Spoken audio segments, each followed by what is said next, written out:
Butter garlic பிரான் செய்முறை. முதலில் அடுப்பில் ஒரு வாணலியை வைத்து மிதமான சூட்டில் சூடாக்கவும்.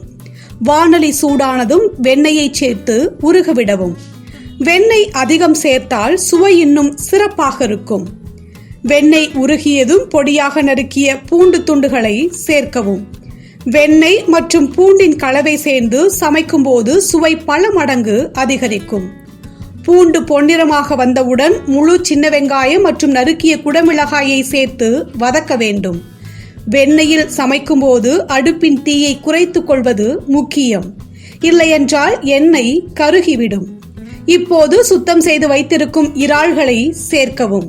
இறால்களை சேர்த்த உடனேயே தேவையான அளவு உப்பையும் சேர்த்து நன்கு கிளறவும். உப்பு சேர்த்த பின்னர் தான் இறால் சுவையை நன்கு உறிஞ்சும்.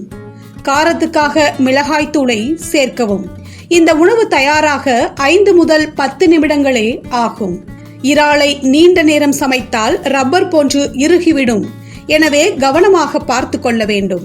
இப்போது சிறிதளவு தண்ணீர் சேர்த்து அதனுடன் சோயா சாஸ் மற்றும் கூடுதல் காரத்துக்கு தேவையான மிளகாய் தூளையும் சேர்க்கவும்.